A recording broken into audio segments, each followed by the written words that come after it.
Bueno, como parte de la clase 2, vamos a ver algunos aspectos que están relacionados con el ejercicio práctico que tal vez les sirvan más de aclaración para parte reglamentaria.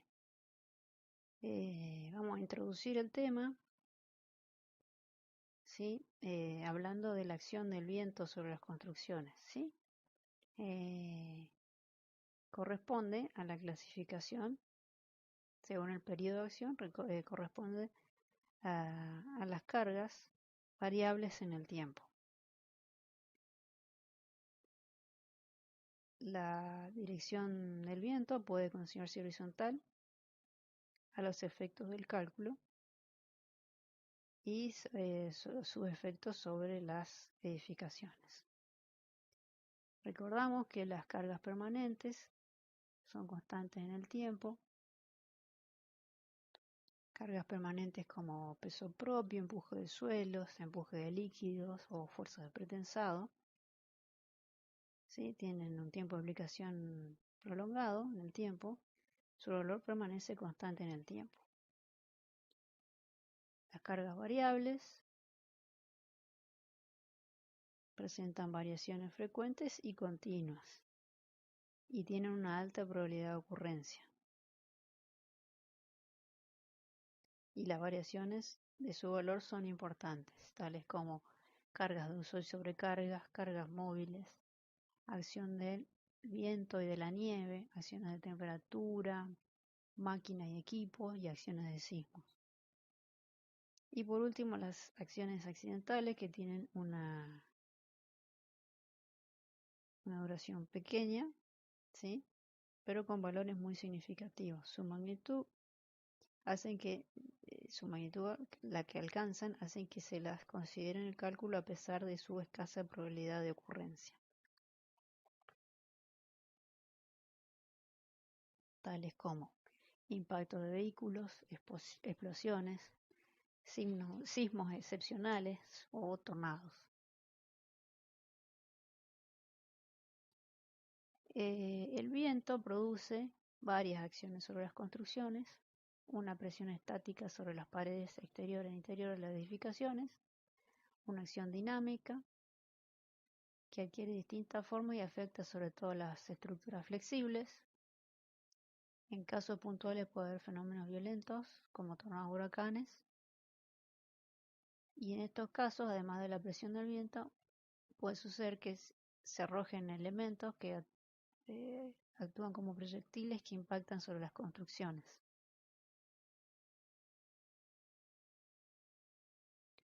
En el reglamento se considera la combinación de estados de carga que pueden adoptar si se tiene carga permanente, sobrecarga y viento, son las que están dadas en el capítulo 9.2 del CIRSOC 201.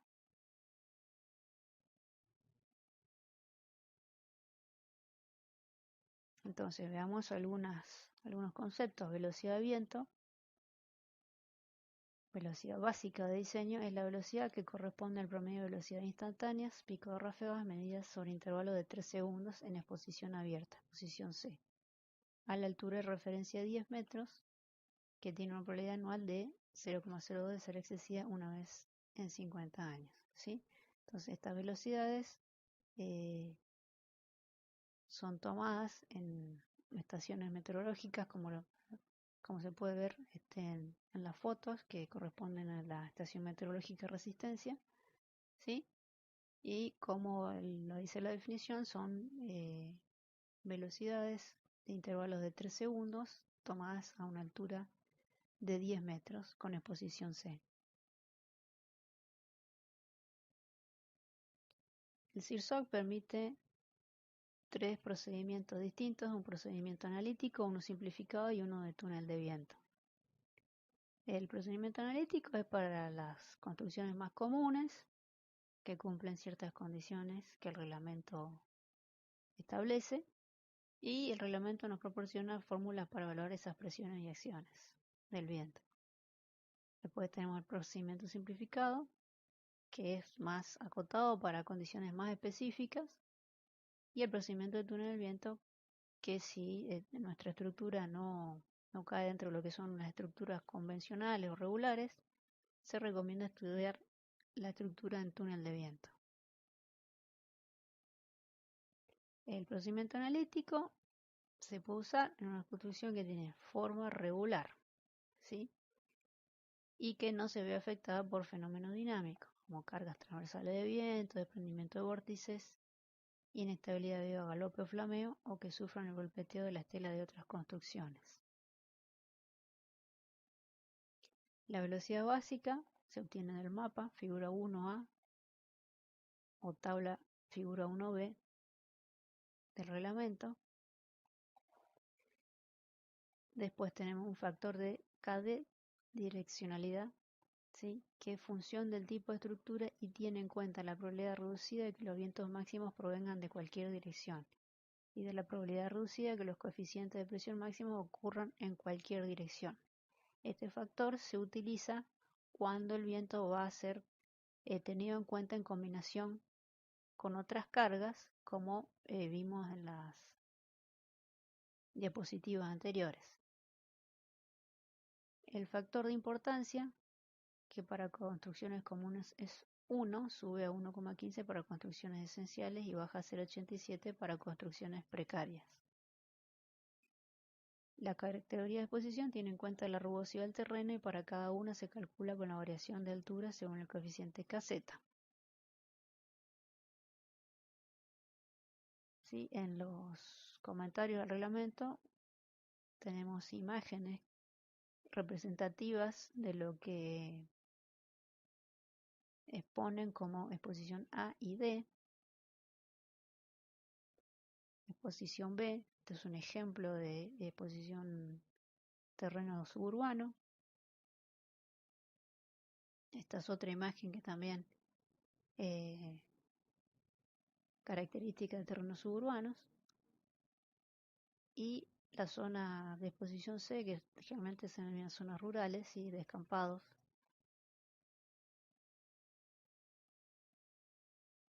Bueno, seguimos con los coeficientes. El factor topográfico KZT tiene en cuenta la presencia de colinas, de escarpas o lomas que modifican la velocidad del viento. El factor de efecto de ráfaga G se calcula en función de la categoría de exposición y de la altura de la construcción. Tenemos también el coeficiente de presión interna, que es función del tipo de cerramiento. El factor de ráfaga G es un factor que tiene en cuenta los efectos de fluctuaciones de velocidad sobre la carga en la dirección del viento de edificio y en otras estructuras, y la correlación de tamaño de ráfaga con tamaño de edificios u otras estructuras. También contempla los efectos debido a la ampliación dinámica de las acciones en la dirección del viento para edificios y otras estructuras flexibles. No se incluyen en este los efectos de carga transversal del viento, desprendimiento de vórtices, inestabilidad debido a galope, flameo o efectos dinámicos torsionales. Sí, habíamos mencionado que el factor ráfaga tiene en cuenta el tamaño de las ráfagas, ¿no es cierto? Cuanto más veloz es una ráfaga, menor es su tiempo de actuación y menores son las dimensiones del torbellino o remolino correspondiente. Es decir, un vórtice pequeño no afectará todo el campo aerodinámico de la vecindad de la edificación y consecuentemente no va a causar fuerzas que se desenvuelvan plenamente sobre toda la construcción. ¿Sí? Ráfagas de pocos segundos son suficientes para causar presiones que se desenvuelven plenamente en pequeñas edificaciones o en elementos de la estructura secundaria o del revestimiento de paredes o cubiertas. Entonces, en la imagen podemos ver que las ráfagas más pequeñas y más rápidas afectan a componentes menores de las edificaciones. Entonces va a ser necesaria una ráfaga de mayor duración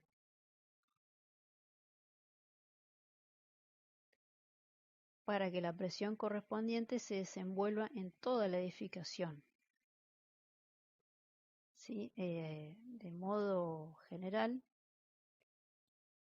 los torbellinos tienen una forma de elipsoide, ¿sí? Con su eje mayor en la dirección del viento medio, con una sección transversal aproximadamente circular. Dijimos que entonces, para que esta ráfaga se desenvuelva plenamente y sea efectiva en las dimensiones, deben ser sensiblemente que las de notificación en estudio, ¿sí? Por lo tanto, las dimensiones de las ráfagas deben ser tanto mayores cuanto mayores fueron las dimensiones de la edificación.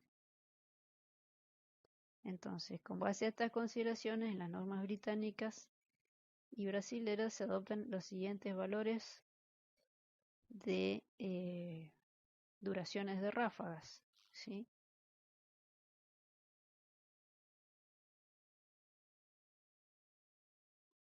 Cuanto mayor sea la ráfaga, mayor será su actuación plena en la edificación.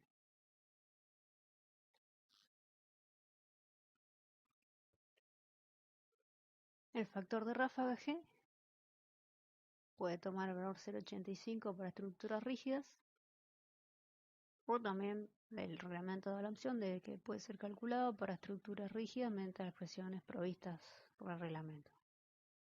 Y G debe ser calculado para estructuras flexibles. En cuanto al cálculo del factor de ráfaga, implica el cálculo de la frecuencia N, que se pueden calcular usando las fórmulas aproximadas del anexo 3 del reglamento, ¿sí? Que se encuentran resumidas en la tabla 3.1, las distintas fórmulas simplificadas en edificios de vivienda. Alternativamente, esta frecuencia puede calcularse mediante métodos más exactos, que por lo general requieren el uso de programas de computación. Por ejemplo, podemos ver acá, como a modo de ejemplo, la torre Alvear de Puerto Madero. ¿Sí? Este cálculo está realizado con un software de cálculo y con el software de cálculo se pueden determinar los distintos modos de vibración y frecuencia, ¿no es cierto?, de la estructura.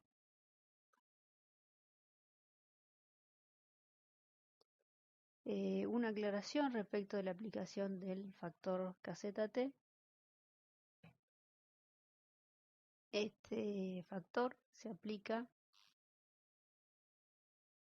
¿sí?, desde la mitad de la altura del desnivel de la colina o escarpa, ¿sí? Y esta es la zona en la que podemos aplicar, si es necesario aplicar, el factor kZt en una loma o colina o en una escarpa, ¿sí? Desde la mitad de la altura h, la mitad superior, hasta un valor de 1,5 L o 6H.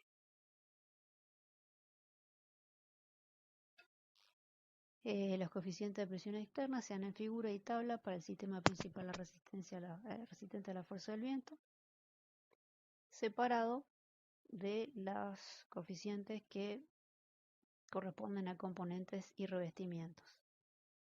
Tener en cuenta que las cargas que se calculan para el sistema principal, ¿sí?, se aplican solo sobre el sistema principal, y las presiones que deriven del cálculo para componentes y revestimientos se utilizan exclusivamente para el dimensionado de componentes y revestimientos, ¿sí? No se suman a los del sistema principal, ¿sí? Son exclusivamente para el dimensionado de componentes y revestimientos. Los coeficientes de fuerza también dependen del tipo de construcción, entonces la expresión de la presión dinámica Q sub Z o sub Q sub H es 0,613 kZ por kZt por Kd por B al cuadrado por I. Y la carga de diseño de viento, que van a ir dadas en newton por metro cuadrado en newton, viene a por la expresión igual a P igual a Q por G por CP menos QI por GCPI. O, en el caso de, por ejemplo, carteles, F es igual a Q por G por CF por AF. El formato genérico que tienen los reglamentos para evaluar la presión es presión dinámica por coeficiente de presión. Y en el caso de que se necesite calcular fuerzas puntuales, es presión dinámica por coeficiente de fuerza por área de referencia.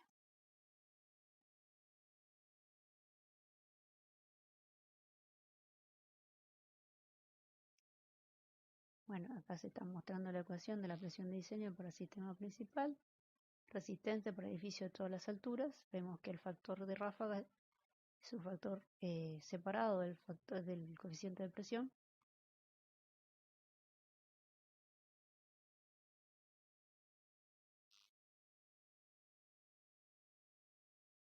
Y para el caso de la presión de diseño de elementos y componentes, en este caso para revestimiento de edificios con H mayor a 20,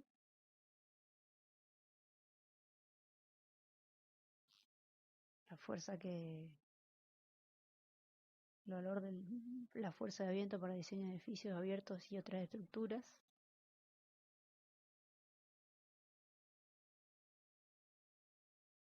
tales como carteles.